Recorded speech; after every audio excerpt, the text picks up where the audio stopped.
Space बनाएंगे। Work space,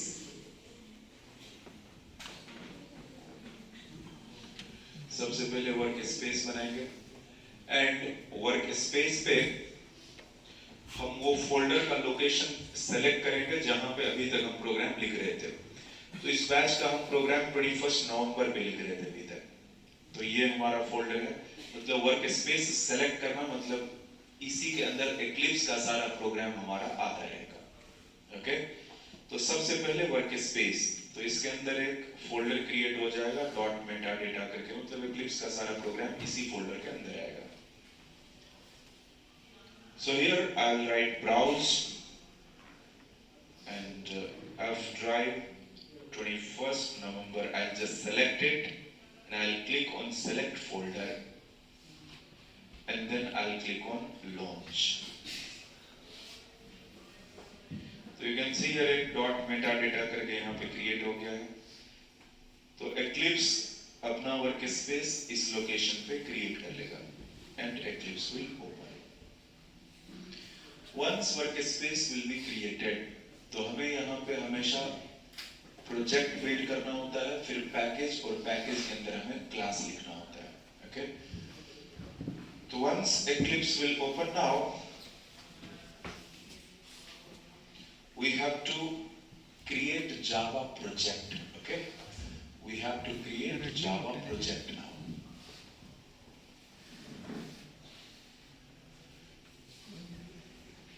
Java project.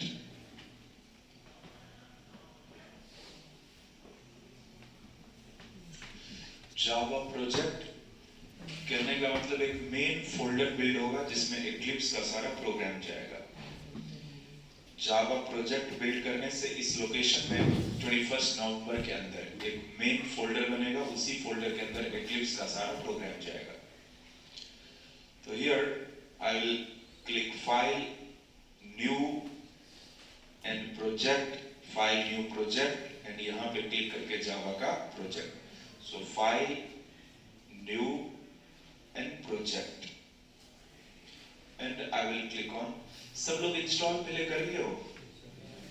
एक installation के बाद फिर से दूसरा इंस्टॉलेशन हमें करना होगा। एक बार डाउनलोड करने के बाद जब उस पर फिर से क्लिक करेंगे तो फिर से हमें ऑप्शंस मिलेगा, उसमें जावा फॉर वेब एप्लीकेशन हमें डाउनलोड करके इंस्टॉल करना है। Have you all done? Okay. तो अब इस पे हम प्रोजेक्ट पे क्लिक करेंगे और प्रोजेक्ट को हम नेम दे देंगे, then Java project and then next, और प्रोजेक्ट को हम कुछ नेम दे देंगे। Let's say I will say Java Eclipse program, Java Eclipse underscore program. तो इसी नेम से एक फोल्डर यहाँ पे क्रिएट हो जाएगा इस वर्क स्पेस पे, मतलब इस फोल्डर में इसी नेम से एक फोल्डर बनेगा, जावा एक्लिप्स प्रोग्राम के नेम से एक फोल्डर बिल्ड हो जाएगा। फिनिश। तो यू कैन सी एक फोल्डर हमारा क्रिएट हो गया है, जावा एक्लिप्स प्रोग्राम, और इसी फोल्डर के अंदर, मतलब main folder is called project. एक ही बार प्रोजेक्ट हम बिल्ड करेंगे। अब मेन फोल्डर के अंदर हमारा अलग अलग कंसेप्ट होगा। जैसे अभी हम कंसेप्ट पढ़ रहे हैं इनहेरिटेंस, तो इनहेरिटेंस के नेम से एक फोल्डर बनाएंगे, that is called package. Inheritance के नेम से एक फोल्डर बनाएंगे, उसमें इनहेरिटेंस का प्रोग्राम होगा, program 1, program 2 and so on. फिर इनहेरिटेंस खत्म करने के बाद फिर से दूसरा पैकेज बिल्ड करेंगे। लेट्स से पॉलीमॉर्फिज्म पढ़ना होगा तो पॉलीमॉर्फिज्म के नेम से पैकेज बनाएंगे, और फिर उसमें पॉलीमॉर्फिज्म का प्रोग्राम्स होगा, program 1, program 2 and so on. तो हर अलग अलग कंसेप्ट के लिए अलग अलग पैकेज बनाएंगे। तो प्रोजेक्ट के बाद हमें बनाना है पैकेज। तो this is called package, this is called package. और हर पैकेज के अंदर बहुत सारा क्लास होगा, बहुत सारा प्रोग्राम्स होगा। This is our class, this is our class. तो हमें प्रोजेक्ट एक ही बार बनाना है, उसके बाद जितना भी टॉपिक आएगा कंसेप्ट, उसके लिए पैकेज बिल्ड करेंगे और पैकेज के अंदर क्लास होगा।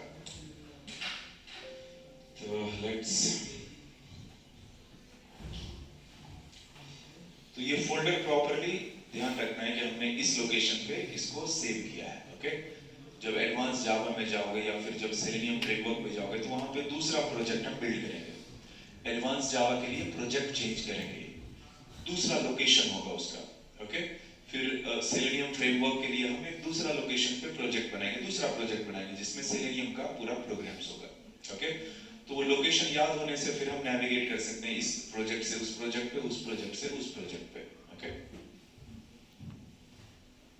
Now so you can see here Java Eclipse program, इसके अंदर दो फोल्डर है, एक है एसआरसी, एक है बिन। तो एसआरसी में हमारा सोर्स कोड आएगा, बिन में हमारा बाइनरी फाइल जाएगा। SRC will have source code, तो इसी में हमारा जो भी पैकेज बनेगा एसआरसी में, जैसे जब जब पैकेज बनाएंगे इनहेरिटेंस तो एक फोल्डर आ जाएगा, इसमें इनहेरिटेंस एक चला जाएगा बिन में उसी नेम से। फिर हम पॉलीमॉर्फिज्म का पैकेज बनाएंगे तो फिर एक फोल्डर इसमें बिल्ड होगा, एक फोल्डर बिन में बिल्ड होगा। तो एसआरसी में सोर्स कोड होगा, बिन में बाइनरी फाइल जाएगा। तो अभी देखो यहाँ पे एक पैकेज हम बिल्ड करेंगे, तो राइट क्लिक एसआरसी,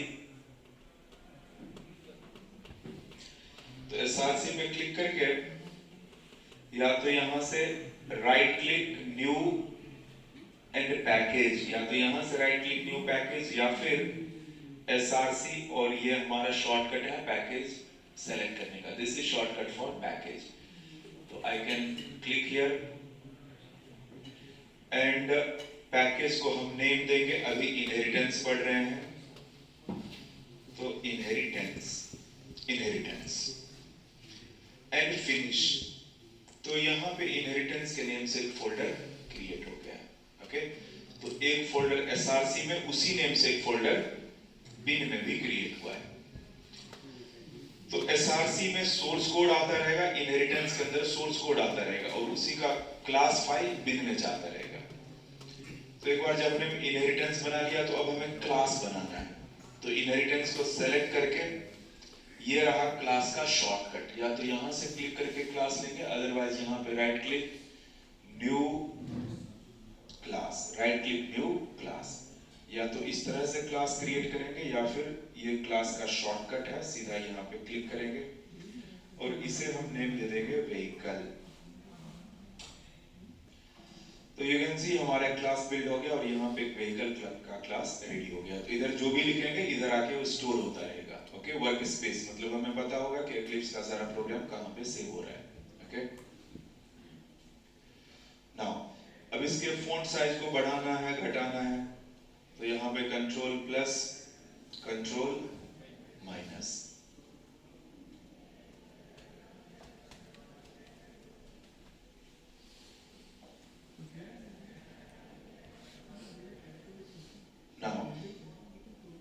जैसे व्हीकल में हमने कुछ लिख दिया है int x इक्वल्स टू 23।